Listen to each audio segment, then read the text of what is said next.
नमस्कार साथियों, स्वागत है आपका गोलगुरु एकेडमी के इस डिजिटल प्लेटफॉर्म पे।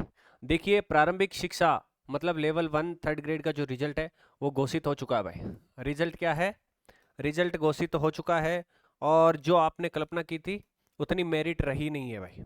ठीक है, लेकिन मेरा ऐसा मानना है कि मेरिट ठीक ठाक रही है। बताऊंगा मैं अच्छे से कि जो ये रिजल्ट आया है इसमें मेरिट ठीक ठाक क्यों रही है।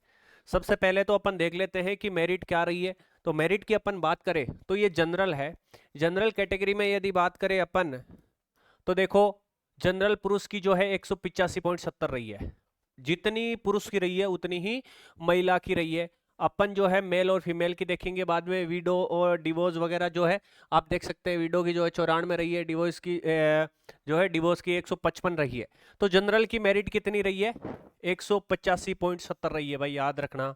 ठीक है, ये जो मेरिट है, ये जो मेरिट है ये कितना की है? 2 गुना की है। कितना की है? 2 गुना की है। लगभग संस्कृत विभाग और प्रारंभिक शिक्षा की पोस्टों की बात करें तो 4,400-900 पोस्ट थी। कितनी? 4,400-900 पोस्ट थी। तो लगभग कितने लोगों को पास किया है? 14,900 लोगों को पास किया है। मतलब पास का मतलब यह है कि इनको डॉक्यूमेंट वेरिफिकेशन के लिए बुलाया गया है 14,900 लोगों को। ठीक है भाई, आगे मैं बताऊंगा कि जो स्क्रूटनी फोरम है उसकी डेट क्या दी गई है। तो एक बार अपन देख लेते हैं मेरिट। तो जनरल की मेरिट कितनी रही है? 185.70 रही है। एससी की मेरिट की बात करें तो 163.76 रही है भाई। 163.76 रही है। यदि एसटी की बात करें तो 150.50 रही है। अब देखो, आप बोल रहे हो कि सर पुरुषों की या महिला की, तो महिलाएं पुरुषों से आगे है। ये तो अपना सौभाग्य है कि महिलाओं की मेरिट ज्यादा नहीं जा रही। बाकी महिलाओं की मेरिट ज्यादा जानी चाहिए क्योंकि आजकल वही ज्यादा पढ़ती है। तो एसटी की मेरिट 150। अब देखो, ईडब्ल्यूएस की मेरिट जो है कितनी गई है?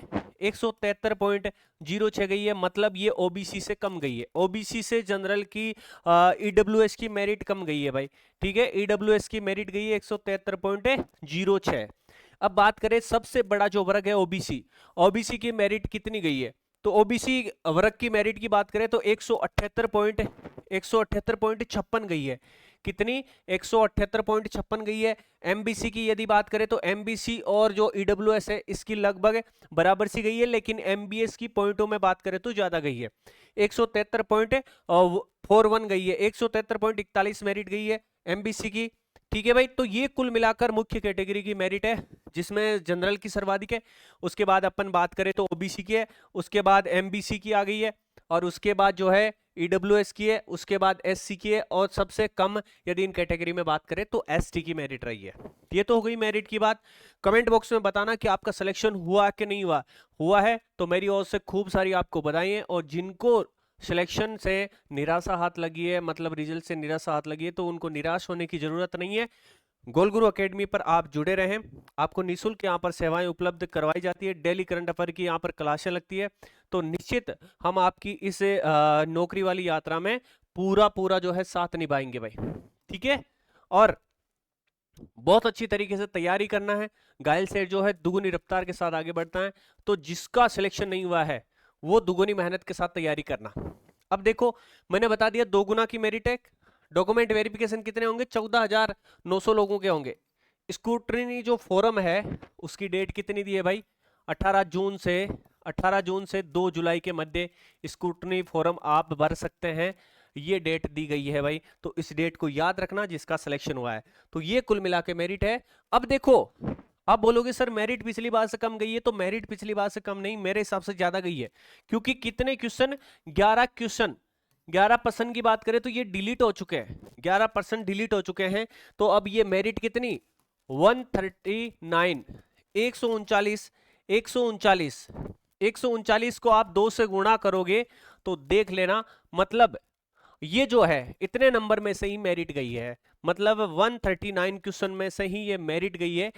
ठीक है भाई, 11 क्वेश्चन हटा दिए गए। और बड़ी विडंबना है कि 150 क्वेश्चन में से 150 क्वेश्चन में से ऐसी संस्थाएं जिनको राज्य की परीक्षा का जिम्मा दिया जाता है, वो संस्था 11 क्वेश्चन गलत बना देती, 11 क्वेश्चन जो है हटा देते हैं। 11 क्वेश्चन में तो जिनका सिलेक्शन होना होता है वो रह जाते हैं और जिनका नहीं होना होता है वो आ जाते हैं। हालांकि जो तैयारी करते हैं उनका सभी का सिलेक्शन होना चाहिए, लेकिन मेरा कहने का मतलब उल्टा नहीं है। मेरा कहने का मतलब ये है कि बहुत ही ज्यादा विडंबना है कि 11 सवाल डिलीट हो जाते हैं भाई।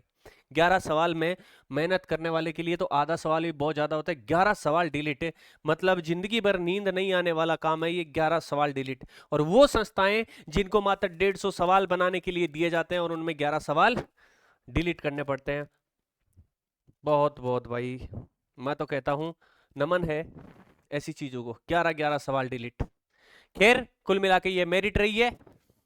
देख लेना, कमेंट बॉक्स में जरूर बताना किस किस भाई का सिलेक्शन हुआ है। जिनका सिलेक्शन नहीं हुआ है उनको अगले एग्जाम के लिए बेस्ट ऑफ लक। 22 जून 2026 से सीईटी का जो है अपन बैच लगा रहे हैं और अपना अभी तक एक ही एग्जाम के लिए जो है अपन ने पढ़ाई करवाई है अपने एकेडमी में, जिसमें 150 में से 137 सवाल जो है लैब असिस्टेंट में सीधे सीधे आपको अपने यहाँ से मिलेंगे। जो ईमानदारी से अपन लोगों ने जो पढ़ाया, अपने से जो पढ़ा, यदि ईमानदारी से पढ़ा है तो उसका सिलेक्शन होगा टॉप रैंक के साथ।